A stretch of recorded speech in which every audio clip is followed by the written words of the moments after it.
afirmamos a lo largo de la historia de la humanidad que los seres humanos nacemos libres. Esta libertad, reconocida como derecho fundamental, nos permite pensar y nos permite expresarnos.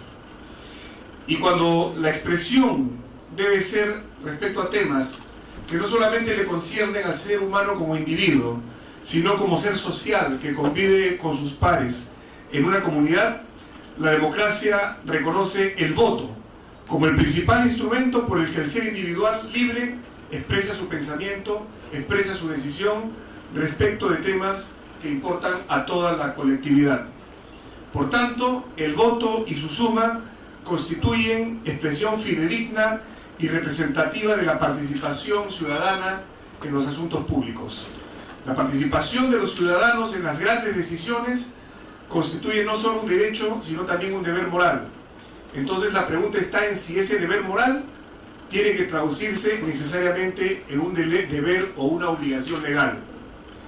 De conformidad con nuestra constitución política, el voto es un derecho, pero también una obligación de los ciudadanos hasta los 70 años de edad, siendo facultativo a partir de esa edad. Ello explica que en el Congreso de la República se hayan presentado diversas propuestas de reforma constitucional con la finalidad de instaurar el voto facultativo, entendido como aquel que ejercen los ciudadanos de forma libre, sin imposiciones, sin coacciones. Esperemos, señor presidente de la Comisión de Constitución, que eventos como el que estamos realizando el día de hoy contribuyan al debate para la reforma del artículo 31 de nuestra Carta Fundamental. La reforma planteada requerirá quizás responder a un conjunto de interrogantes como, primero, su efecto en el nivel de participación ciudadana y, en consecuencia, sus efectos sobre la estabilidad del sistema democrático. Segundo, su efecto sobre las condiciones de gobernabilidad del país. Tercero, su efecto sobre la institucionalización de las organizaciones políticas. Y finalmente, la capacidad del Estado y de las mismas organizaciones políticas para promover el ejercicio voluntario del derecho de sufragio y de participación política, entre otras cuestiones que nos tenemos que hacer. Estemos, como en mi caso, en favor del voto facultativo o no lo estemos. Quiero iniciar esta breve intervención con una cita, que la vamos a ver en la pantalla, del diccionario electoral de Capel. Dice: uno de los caracteres básicos del Estado democrático liberal es el de la libre competencia por el poder, es decir, el de la elección disputada, libre, pacífica, periódica y abierta, o sea, sin exclusiones, por los electores tanto de las personas como de los programas o partidos a los que los candidatos pertenecen. El voto, nos planteamos la pregunta: ¿voto como derecho, deber u obligación? ¿Tiene una función social el voto? Son preguntas fundamentales para entender la naturaleza jurídica de esta institución democrática que es el voto. Esta no es una mera disquisición conceptual, porque tiene implicancias. Por ejemplo, entender el voto únicamente como un derecho y en su versión más liberal derivaría que su ejercicio sea absolutamente discrecional y libre, y por ello no podría sino reconocerse que debe ser facultativo y no obligatorio. Si se incide en el carácter de obligación, habilita a un sujeto en posición activa a exigir a otro, sujeto pasivo, el cumplimiento de una prestación. Y aun cuando parece referirse más bien a una relación jurídico-patrimonial, ha sido generalmente la consideración que ha derivado en calificar el voto como obligatorio. Esta calificación de la emisión del voto como deber responde a las funciones que atribuimos al sufragio, o que las he hecho mías, porque hemos tomado algunos textos, ¿no?, a su vital importancia en el marco de la democracia, que permite lo siguiente. Primero, generar el procedimiento para viabilizar la representación política. Segundo, permitir ubicar representantes en los distintos cargos de representación popular. Tercero, producir una limitación temporal en los periodos que permite la alternancia de los representantes en el gobierno y en los parlamentos o instancias equiparables en los ámbitos subnacionales. Otorgar legitimidad a los representantes u opciones elegidas porque su poder o soberanía emana del pueblo, al menos legitimidad de origen, ¿no? Entonces, ¿es el voto un derecho, un deber, una obligación, un deber-derecho? ¿Cómo puede calificarse? ¿Son categorías excluyentes Estas son preguntas claves para lo que vamos a tratar de responderlas, ¿no? Si pretender aquí agotar esta discusión sobre el tema, la mayoría se decantaría por incidir prioritariamente en atribuirle el carácter de derecho, pero sin negar que también es posible considerar que el emitir el voto es un deber ciudadano e incluso un deber jurídico. Al analizar, aquí vemos, hay tres modelos: el voto exclusivamente como derecho, el voto como deber sin sanción por su no ejercicio, pero también el tercer modelo, el voto obligatorio con sanción en caso de incumplimiento. Ya hemos dicho que a nivel mundial la mayor parte de los países ha optado un esquema de voto facultativo. Hacemos ahí, reitero, de 120 democracias electorales, 32 tienen voto obligatorio. Estoy citando a Esteban Krimer. ¿Cómo ha sido la secuencia en nuestra historia constitucional? En la historia constitucional peruana, obligatorio facultativo. En 10 constituciones de 1823 a 1920, 10 no se incluían en la Constitución precisiones sobre el caso. No habían precisiones. Constitución desde 1823 a la de 1920. Sin embargo, las leyes electorales sí habilitan la imposición de sanciones como consecuencia de que quienes fueran considerados ciudadanos en cada carta constitucional no hubieran emitido su voto, ¿no? O sea, constitucionalmente no había obligación, pero sí a nivel de rango normativo legal hacían obligatorio. Aquí citamos el Reglamento Supremo Delegado del año 1822, la Ley 1828, la Ley del 29 de agosto de 1834 multaba a quienes no votaran, la de 1849 reitera las sanciones de la ley anterior, la de 1861 multa de 25 a 50 pesos por no votar, de 1892, 1896, y vamos avanzando, la ley 2108 de 1915 establece sanción de multa de 10 libras, dice, por la inconcurrencia de los miembros de las asambleas de contribuyentes, delegaciones y juntas.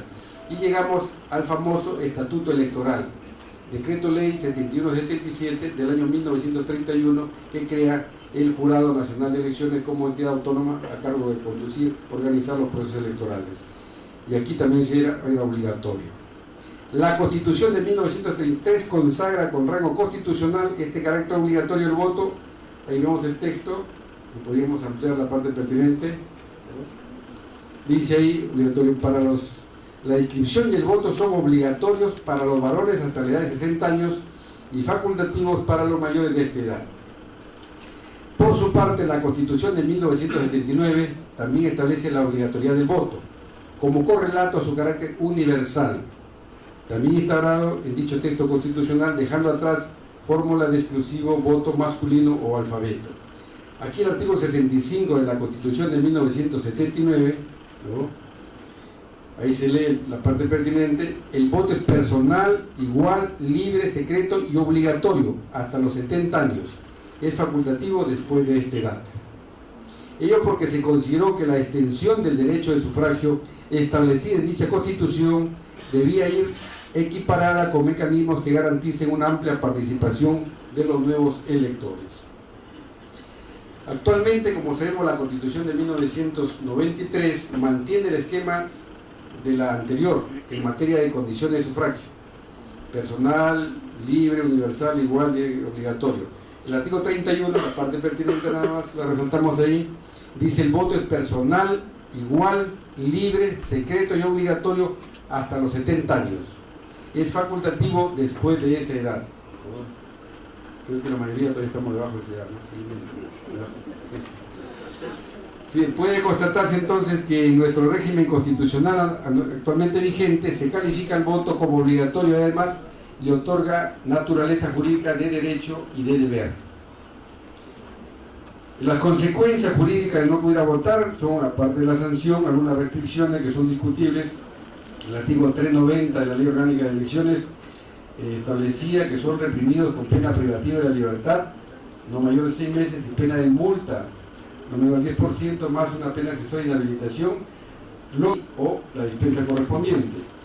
Esta disposición fue reglamentada por un decreto supremo del año 98, de la PCM 015, y después vino la ley del año 2006, 28859, que suprime las restricciones comerciales, administrativas y judiciales y reduce las multas, ¿no?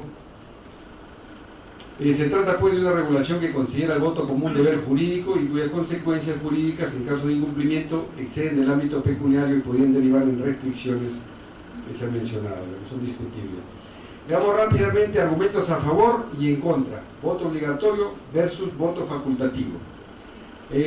Hablando de participación electoral, se señala que al establecer el voto obligatorio es el mecanismo más eficaz para aumentar la participación electoral, en especial cuando existe sanción por no asistir a votar. Sin embargo, se dice, por quienes cuestionan esto, que dicho argumento, dicen ellos, señalan que no existe correlación entre la obligatoriedad del voto y las tasas altas de participación electoral. Se afirma que en los esquemas con voto obligatorio se tiende a una participación más igualitaria de los ciudadanos y ciudadanas, ya que los esquemas voluntarios generan mejores condiciones para la participación de quienes pertenecen a los niveles socioeconómicos más bajos o tienen menor nivel educativo. Eso en cuanto a igualdad. Competencia entre partidos políticos. Se dice que en los esquemas del voto facultativo se genera una mayor competencia de los partidos políticos para movilizar a sus votantes. Esto podría venir aparejado de que los partidos con mayor organización o mayores recursos puedan convocar mayor cantidad de votantes al convencerlos, bien a través de su discurso o de algún incentivo económico o de otro tipo, lo que no es ajeno a nuestra realidad política, electoral, a la luz de la historia, ¿no? Esta presentación muestra entonces algunos de los principales temas en discusión cuando analizamos si un determinado ordenamiento jurídico debe optar por el voto obligatorio o el voto facultativo. Termino esta breve presentación haciendo una cita de una tesis del doctor Francisco Tudela Varela, que es el abuelo del ex canciller. Bien, esto no es un tema nuevo, esta es su tesis de él, para recibirse de abogado, del año 1900, ya se discutía, y su tesis es el voto obligatorio. El voto obligatorio, y dice lo siguiente: cuando un considerable número de ciudadanos se retrae de la función del sufragio, cuando por este medio ocultan sus opiniones y sus ideas, el gobierno que se establece no tiene el prestigio requerido y la política que se sigue puede ser objetada como contraria a las opiniones o las creencias de la mayoría del país.